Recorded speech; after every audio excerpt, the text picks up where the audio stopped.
Welcome back. Let's look at limits that fail to exist. All right, so if we have a rational function and that function has a vertical asymptote, or any function with a vertical asymptote, as we take the limit as x is approaching the value of x where there's a vertical asymptote, we're going to have a limit that fails to exist. All right, so here if we take the limit of x plus 5 divided by x minus 1 as x approaches 1 from the left, notice our function is decreasing without bounds. Right? So our limit is going to be equal to negative infinity. If we take the limit of x plus 5 divided by x minus 1 as x approaches 1 from the right, right now our function is increasing without bounds.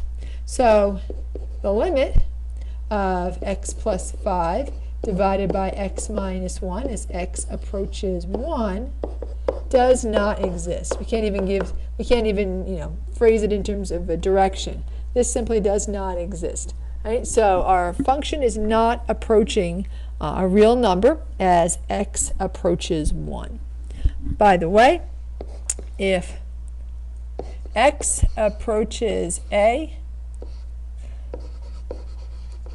where a is not 1, then our limit exists.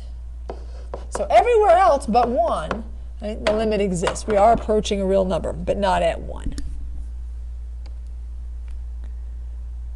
Here we have another one. Right? So let's take a look at f of x equals 1 divided by x squared. Right? So again, you have a vertical asymptote. This one is at 0. You plug 0 in, you're going to have a 0 in the denominator. That's no good. Right? And not a lot of good points here. Right? When x is 1, right, our function is 1. If x is negative 1, our function is 1. Right? So our function is never going to cross the x-axis, right, because no matter what you plug in, it's always going to be positive. You square positive, you square negative, you're getting a positive. Right? So there we have our function, and we want to take our limit. So we want the limit of f of x as x approaches 0 from the positive side. We want the limit of f of x as x approaches 0 from the negative side, and the limit of f of x as x approaches 0. Right? So from the positive side, right, if we come from the right here, use a different color. Right? So as we approach 0 from the right-hand side, right, the function is increasing without bounds. As we approach 1 from the left-hand side, or excuse me, 0. As we approach 0, 1 was the last problem, 0 from the left-hand side, our function is increasing without bounds. Right? So the limit of our function as x approaches 0 could be written as infinity. Right? But remember, plus or minus infinity technically is a does not exist, right? Because the limit is not approaching. Oops, never to right. We'll just put approach, period, a real number. And we use a symbol for a number. Not very good English there. Let's fix approach to approaching. Right, so since our limit is not approaching a real, I don't know what happened to my number symbol. Right, it's not technically a limit that exists, but we could describe it as being infinity as our limit. Right? Because as we get close, as x approaches 0, we are increasing without bounds from both directions. Right, so functions that increase or decrease without bounds as x approaches a given value is an example of a limit that fails to exist. Other limits that fail to exist, some piecewise functions and oscillating functions. Right, so we're going to take a look at these two examples. Right, so let's graph this one. So g of x is equal to 4 if x is greater than or equal to 0. Right? So At 0, x is 4, and for all values of x greater than 0, we have the equation y equals 4. For values of x less than 0, but not equal to 0, we have the equation y equals -4. All right, so let's take our one-sided and two-sided limit here. Right, so the limit of g of x, I can just write that because g of x is our function, as x approaches 0 from the left. Right, so as we approach 0 from the left, right, that's equal to -4. The limit of g of x as x approaches 0 from the right. Right, so now if we're approaching 0 and we're coming from the right-hand side, right, well, that's going to be equal to 4. So the limit of g of x as x approaches 0 does not exist. Right? So at 0, our left-hand limit, so the limit of g of x as x approaches 0 from the left, does not match the limit of g of x as x approaches 0 from the right. Right? So because the right and left-hand limits don't match, our limit does not exist. The limit, by the way, would exist anywhere but 0. Right? And it's going to be one of two numbers. It's either 4 or -4. But at 0, because the two one-sided limits are not the same, the limit fails to exist. And so now we have the limit of sine pi divided by x as x approaches 0. Now I have a graph of that, but I tell you the graph I have graphed just doesn't do it quite as much justice. So I also have it graphed on Desmos, if it hasn't decided it's upset with me. There we go. Sometimes Desmos doesn't like this old computer. Right, so I already graphed it ahead of time. Y equals sine of pi divided by x. A lot of like red lines there. Right? So we want to know the limit as x approaches 0. Now obviously 0 is going to be undefined at 0, right, because I'm going to have pi divided by 0. That's going to be a problem. It's kind of hard to see what that limit is. What if we were to look a little closer? So let's kind of go in a little closer. Well, that didn't help me. Let's go in a little closer. Well, that didn't help me. How about now? That's not helping. That's still not helping. What's going on here? No matter how close we go, it's just like a sea of red. This is an example of an oscillating function. Right? So it's kind of going crazy here. Let's take a look at the graph I have graphed, and we'll take a look at why these limits fail. Right? So this, like I said, this graph just doesn't do it justice. I mean, we must be honed in there incredibly, great deal, right? To be able to see even lines. All we saw was a sea of red. Right, so if we think of the sine function, right, there's the amplitude here is 1, so that means that this function is going to go between -1 and 1. But you saw as we tried to get closer and closer to 0, from the left-hand side, from the right-hand side, all we saw was a sea of red. So for this function, as x approaches 0 from the right or the left, the function values oscillate between -1 and 1. They do not approach a single real number. And if you were to graph this, so here it just kind of gives me, let's look at that again. Here it just kind of gives me the graph all at one time. If you were to graph this on your graphing calculator, you could watch it go back and forth and back and forth and back and forth and just go crazy. And you can see it's just going back and forth so quickly, right? It's not going near anything. All I've got is sea of red. So that's an example of an oscillating function. It just goes back and forth and back and forth, and it's just not approaching anything. You can just call it sea of red. And we're waiting for the page to turn. So now we got to some things for your notes. So limits do not exist when, here you have your 1, 2, and 3. Number 1. Oops, I just want to look at one at a time. F of x approaches a different number from the right-hand side. All right. Guess I can't look at just one at a time.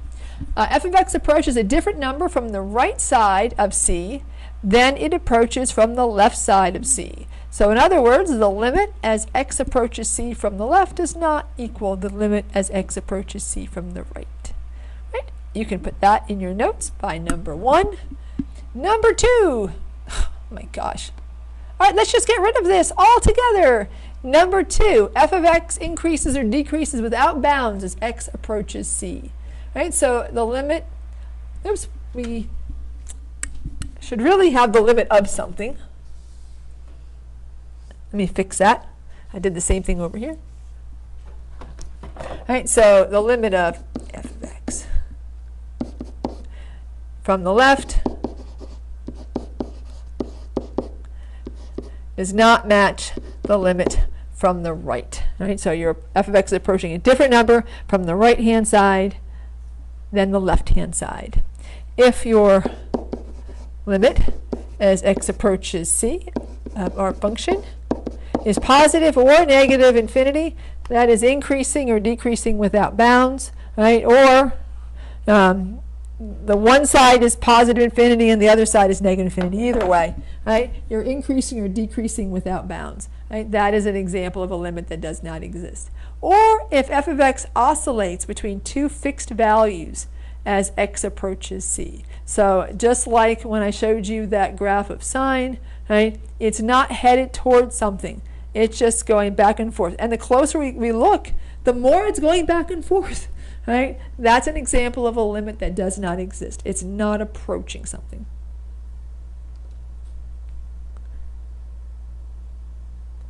Right? So we're going to just take a look one more time at some examples of limits that meet one of those three.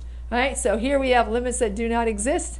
This is f of x approaches a different number from the right side of C than it approaches from the left side of C. Right? So can't plug in 0 here. If I plug in a positive number, right,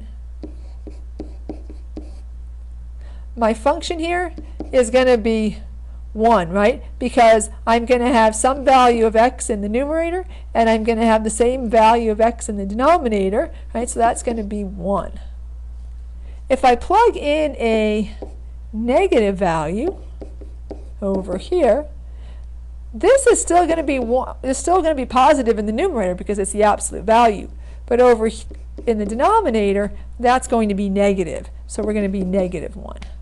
Right? So anything, and then 0 or undefined. But approaching 0 from the right, the limit as we approach from the right is 1. The limit as we approach from the left is negative 1. Right? So when the behavior differs from right and left, the limit does not exist. Anywhere else, our limit exists, but not at 0. And anywhere else, it's going to be 1 or negative 1. Those are your only choices.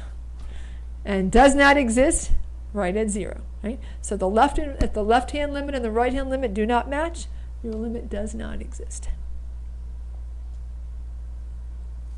Right, so here our function is undefined at 3, right, because we have a vertical asymptote. So here f of x increases or decreases without bounds as x approaches C. That is an example of a limit that does not exist. Approaching from the right, f of x increases without bounds. Approaching 3 from the left, f of x decreases without bounds.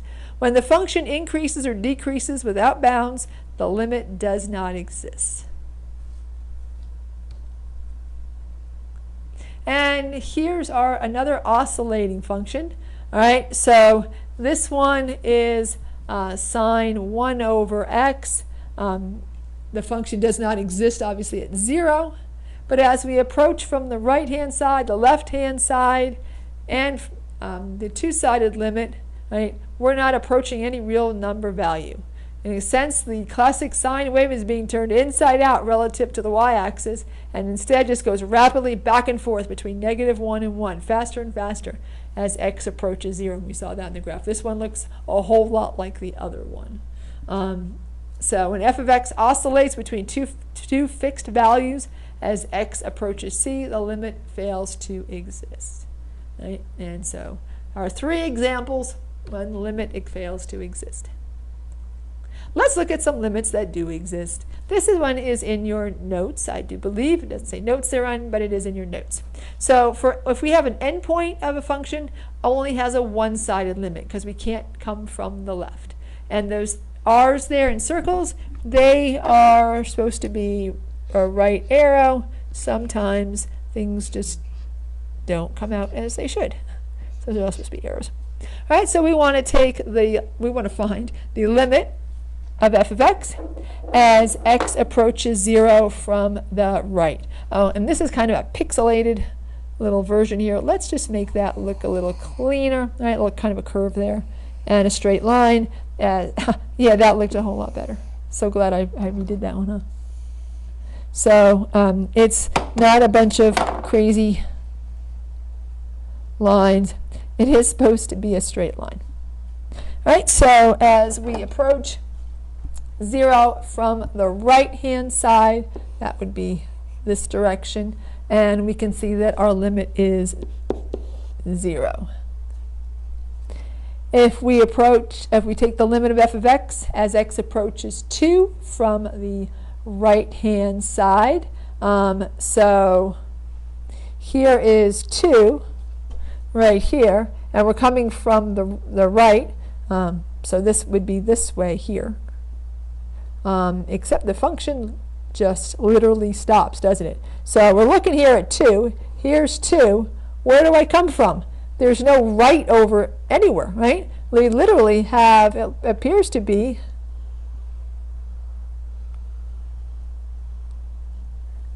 this giant gap, right? That's what it looks like to me between 2 and 3. So how can we approach 2 from the right? Because there's nothing to approach. We can approach 3 from the right, but not 2 from the right. Right? So not exist. I can't get to 2 from the right. There's no right. Actually, we'll just leave that. All right, we'll get rid of it. Right? They're literally, we have an endpoint here. And the endpoint, this is at 2, 4. Right? So there's no right. It's an endpoint. And so let's put for the does not exist, we have an endpoint here. Right? So on endpoints, you're only going to have a one-sided limit. Right? So you can't have the two-sided limit. So we don't exist from the right-hand side. How about from the left-hand side? Well, that's okay, because that would be this one here. Right? So as we're coming from the left, right, 4, right, is our limit. So that's okay. So now the limit of f of x as x approaches 2 does not exist, and that's because we have a right-hand limit. Let's just abbreviate that. There's only so much space there. Our right-hand limit does not exist, and that's because it's an endpoint. So we only have a one-sided limit. So that's going to happen every time we have an endpoint.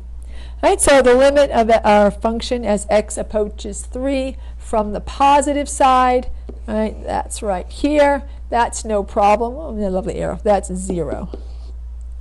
If we try to approach 0 from the negative side, well, there's nothing over here. Right? I can't approach from the negative side if there's nothing there.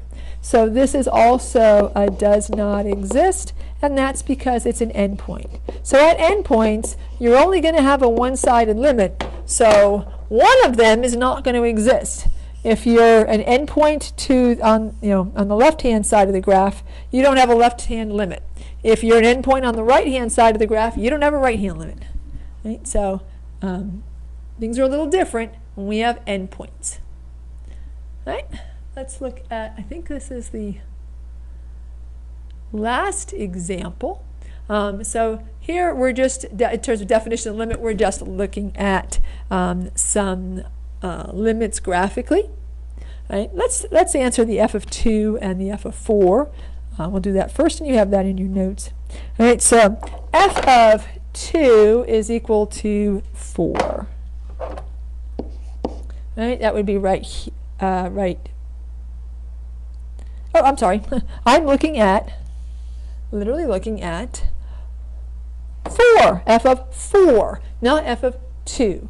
All right, so f of 2 is right there. That does not exist. I decided to look at f of 4, which happens to be 2. So I just decided to transpose the 2 and the 4. All right, so f of 4 exists, that's 2. F of 2 does not exist. How about the limit? All right, so the limit of f of x as x approaches 2 from the right-hand side. That would be right this direction here. So that's going to be 4. The limit of f of x as x approaches 2 from the left-hand side. Also 4. All right, so since those two match, the limit of f of x as x approaches 2 is 4. So notice f of 2 does not exist, but the limit does, because we're approaching the same point from the left and the right-hand sides. All right, how about the limit of f of x as x approaches 4 from the right?